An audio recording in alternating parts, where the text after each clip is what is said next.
जिस पर नजरें टिकी हैं प्राप्त आपको वही होना है, इसलिए हमेशा संभावनाओं को देखिए, समस्या को नहीं। गुड मॉर्निंग, नमस्कार, बहुत बहुत स्वागत आप सभी का स्टडी विद ज्ञान प्रकाश के मॉर्निंग न्यूज सेशन में। दोस्तों आज 3 मार्च है और चलिए शुरू करते हैं आज की मॉर्निंग न्यूज़। तो एक अच्छी न्यूज है, बेसिक शिक्षा में 1133 और मेट्रो में 292 पदों पर भर्तियां होने जा रही हैं। अब आप यहाँ पर ये सोचोगे कि बेसिक शिक्षा में मात्र 1133, तो फ्रेंड्स ये वो पद हैं जो 69,000 शिक्षक भर्ती में बाकी रह गए हैं। तो राज्य सरकार बेसिक शिक्षा विभाग में अनुसूचित जनजाति कोटे के 1,133 खाली पदों पर जल्द भर्ती करेगी। दूसरी ओर Uttar Pradesh metro rail corporation सहायक प्रबंधक सहित करीब 292 तकनीकी पदों पर भर्ती होने जा रही है। इसके लिए 10 मार्च से 2 अप्रैल तक ऑनलाइन आवेदन लिए जा सकेंगे। तो भर्ती होने वाले कर्मचारियों और अधिकारियों को कानपुर और आगरा मेट्रो में तैनाती दी जाएगी। बुधवार तक यूपी मेट्रो की वेबसाइट पर भर्ती का पूरा ब्यौरा जारी कर दिया जाएगा। और बेसिक शिक्षा राज्य मंत्री डॉक्टर सतीश द्विवेदी ने विधानसभा में मंगलवार को बताया है कि बेसिक शिक्षा परिषद के जो 69,000 शिक्षक भर्ती के पदों पर सहायक अध्यापकों के आवेदन लिए गए थे, उसमें अनारक्षित पदों में 34,519, अन्य पिछड़ा वर्ग में 18,598, अनुसूचित जाति के 14,456 और अनुसूचित जनजाति के 245 पद भरे गए थे। अनुसूचित जनजाति कोटे के 1133 पद खाली हैं। इनको भरने के लिए कार्मिक विभाग से राय ली जाएगी। इसके पूर्व बसपा के लालजी वर्मा ने आरक्षित पदों को खाली रखने का मामला उठाते हुए कहा कि अनुसूचित जाति व अनुसूचित जनजाति के काफ़ी पद खाली हैं जिन पर भर्तियां नहीं हो रही हैं। तो उसके बाद ये प्रक्रिया स्टार्ट हुई है। और आपकी बहुप्रतीक्षित एडेड जूनियर हाई स्कूल में कुल 1,894 पद हैं। तो इस पर ऑनलाइन आवेदन आज से शुरू हो रहे हैं। पदों की संख्या कम क्यों है? क्योंकि फ्रेंड्स जैसा कि आप लोग जानते हैं कि अभी तक एडेड जूनियर हाई स्कूल में जो भर्तियां होती थी वो मैनेजमेंट के माध्यम से होती थी और इसमें काफ़ी खेल होता था। तो ये आप जानते होंगे, इसी खेल को ख़त्म करने के लिए इस बार लिखित परीक्षा हो रही है। कोई भी अभ्यर्थी जो एलिजिबल है वो इसमें आवेदन कर सकेगा। फिलहाल यहाँ पर जैसे ही नोटिफिकेशन आउट होगा मैं आपको सारी जानकारी उपलब्ध करवा दूंगा।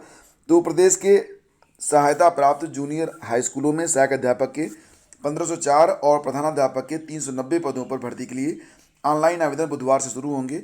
यह प्रक्रिया 17 मार्च तक चलेगी और 18 मार्च तक आप आवेदन का प्रिंट आउट आप परीक्षा शुल्क जमा कर सकेंगे। 19 मार्च तक चयन परीक्षा जो होगी ये 18 अप्रैल को होगी, ठीक है। और वेबसाइट होगी updl.gov.in, इस पर जाकर आपको ऑनलाइन आवेदन करना है।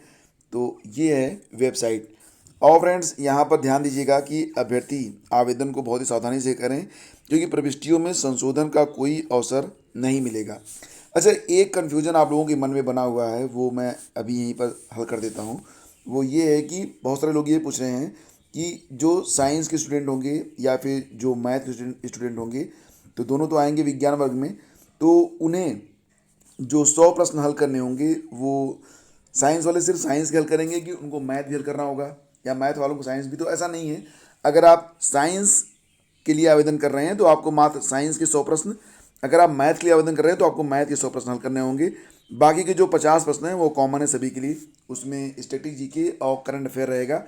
और एक बात और भी कि जो करंट अफेयर है, देखिए पेपर तो भी बना नहीं होगा, ये तो पक्का है। परीक्षा होनी है 18 अप्रैल को, तो डेफिनेटली आपको जो है जो करंट अफेयर है वो आपको 31 मार्च तक, यानी कि पूरा मार्च आपको करंट पढ़ना है। और इसके लिए एक स्पेशल क्लास आपको सुबह 5 बजे लगाई जाती है इसी चैनल पर। और उसमें हम क्या करते हैं कि मॉर्निंग में जो टुडे का करंट अफेयर होता है उसको देखते हैं, एस्टरडे का रिवीजन करवाते हैं, कुछ बहुत इंपॉर्टेंट जो प्रश्न होते हैं काफ़ी पुराने होते हैं 2-3 महीने पुराने, उसको भी शामिल करते हैं। स्टैटिक जीके के वो प्रश्न भी रखते हैं जो कि परीक्षा में पूछे गए होते हैं और इम्पॉर्टेंट होते हैं फॉर अपकमिंग एग्ज़ाम्स। तो ये सेशन बहुत इंपॉर्टेंट होता है। अगर आप तैयारी करना चाहते हैं तो ये सेशन आप लोग बिल्कुल भी मत छोड़िएगा। निश्चित रूप से बहुत सारे प्रश्न आपको मिलने वाले हैं इसी एक सेशन से। जब आप परीक्षा में शामिल होंगे फिर आपको पता चलेगा जो लोग शामिल हुए हैं उनको कितना फ़ायदा हुआ। तो यूपीएचईएससी के असिस्टेंट प्रोफेसर के लिए जो आवेदन की प्रक्रिया है वो स्टार्ट हो गई है। फिलहाल बहुत सारे अभ्यर्थी अभी भी आवेदन नहीं कर पा रहे हैं। उसकी वजह यहाँ पर यह है कि वेबसाइट में, जब वेबसाइट आया था अखबारों में तो www लगा दिया गया था। तो अगर आवेदन करना चाहते हो तो ये www को हटा के लिखना आप upsc2011.co.in। तो ये लिखोगे तो आपको मिलेगा। ये www लगा दोगे तो वेबसाइट ओपन ही नहीं होगी। तो सारी चीज़ें अब यहाँ पर बिल्कुल खुल गई हैं, आराम से आप आवेदन कर पाएंगे। हाँ, पात्रता बदलने से 3 विषयों के अभ्यर्थियों को झटका लगा है। तो विज्ञापन संख्या 50 के तहत असिस्टेंट प्रोफेसर के 2002 पदों पर भर्तियां जब शुरू हुई थी, तो उसमें बायोटेक्नोलॉजी, बायोकेमिस्ट्री और माइक्रोबायोलॉजी को वनस्पति विज्ञान और जंतु विज्ञान में जगह मिली थी। लेकिन इस बार बायोटेक्नोलॉजी, बायोकेमिस्ट्री और माइक्रोबायोलॉजी को वनस्पति विज्ञान और जंतु विज्ञान विषय में असिस्टेंट प्रोफेसर के पद की पात्रता में कोई स्थान नहीं दिया गया है। तो इसको लेकर थोड़ी दिक्कत तो बढ़ गई है, लेकिन बदली परिस्थितियों में ऐसा है कि अब ऐसे अभ्यर्थी जो हैं वो आवेदन नहीं कर पा रहे हैं। तो इन 3 विषयों के अभ्यर्थियों के लिए चयन के अवसर बहुत कम रह गए हैं, क्योंकि इस बार ये लोग आवेदन नहीं कर पा रहे हैं। और इसी के साथ वेबसाइट पर चलते हैं, थोड़ा सा वेबसाइट आप देख लीजिए कि किस प्रकार से आवेदन करना है, क्या क्या चीज़ें वहाँ पर हैं, तो इसको भी एक बार देख लेते हैं। तो ये है वेबसाइट, आप देख सकते हैं वेबसाइट अब अच्छे से काम कर रही है। तो वेबसाइट में यहाँ जो लेफ़्ट साइड है, यहाँ पर क्लिक करके आप जो विषय का सिलेबस है डाउनलोड कर सकते हैं। एडवर्टीजमेंट को डाउनलोड करना है ध्यान से कर सकते हैं। और रजिस्ट्रेशन करना है आपको, तो नीचे यहाँ पर आप रजिस्ट्रेशन कर सकते हैं। ऑलरेडी रजिस्ट्रेशन कर चुके हैं तो लॉगिन के लिए आपको अपनी ईमेल आईडी और डेट ऑफ बर्थ यहाँ पर डालना होगा। और अगर नया रजिस्ट्रेशन आपको करना है तो आपको जो है रजिस्टर पर आकर क्लिक करना है। कुछ इन्फॉर्मेशन यहाँ लेफ़्ट साइड में दी गई है, इसको भी आप देख सकते हैं, ठीक है, कि किस प्रकार से आपको आवेदन करना है। रजिस्टर पर जैसे ही आप क्लिक करेंगे तो एक नया पेज ओपन हो जाता है रजिस्ट्रेशन का, और इसमें अप्लाइंग पोस्ट डिटेल्स आपको डालना है। अप्लाइंग फॉर द पोस्ट पर जब आप क्लिक करेंगे तो असिस्टेंट प्रोफेसर आता है। उसके बाद सब्जेक्ट आपको चुनना होगा, जो भी सब्जेक्ट आप यहाँ पर चुनना चाहते हैं तो उस सब्जेक्ट को आप यहाँ पर चुन सकते हैं। और जैसे कि यहाँ पर आप देख रहे हैं बीएड के लिए भी 60 सीटें दी गई हैं, ये सारी विषय हैं यहाँ पे। तो कोई भी एक विषय आप यहाँ पर चुन सकते हैं, जो भी विषय आपको जिस भी विषय से आपने नेट की परीक्षा या फिर पीएचडी आपने अपनी कंप्लीट करी है, ठीक है। इसके बाद are you resident of UP, yes या नो, दिव्यांग वाले पे, और पीएचडी डिग्री है कि नहीं है। फिर पर्सनल डिटेल्स है, name of candidate, father's name, mother's name, identity proof में पैन, आधार, ईटीसी डालना है आपको, वो चीज़ें आपको यहाँ पर करनी होंगी। और mobile number, email ID, confirm email ID, फिर यहाँ पर उसको कंफर्म करना पड़ेगा ओटीपी डाल के। Gender, date of birth, marital status, क्या आप स्वतंत्रता सेनानी आश्रित हो, यस या नो। इसको करने के बाद सेव एंड कंटिन्यू बटन पर आपको क्लिक करना होगा।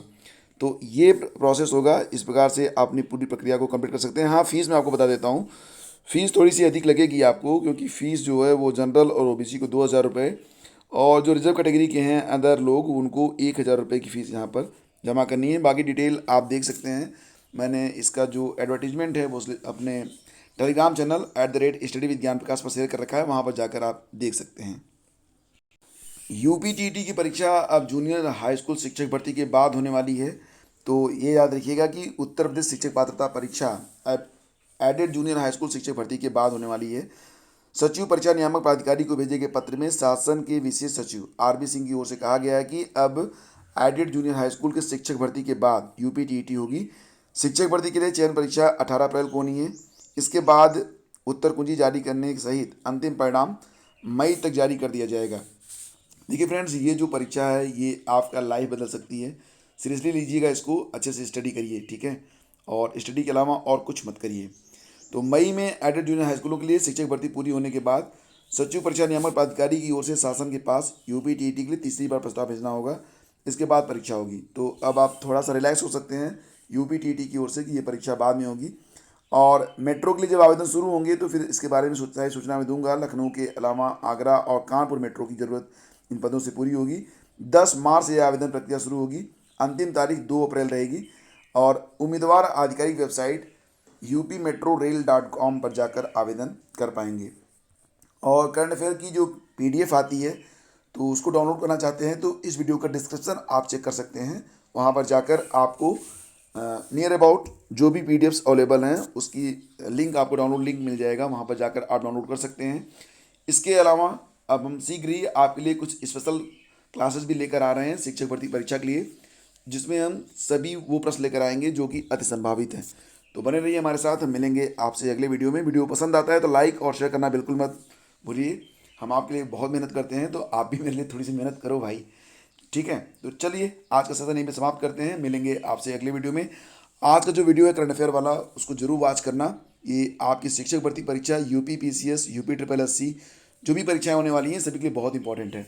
Thank you so much, have a great day. जय हिंद।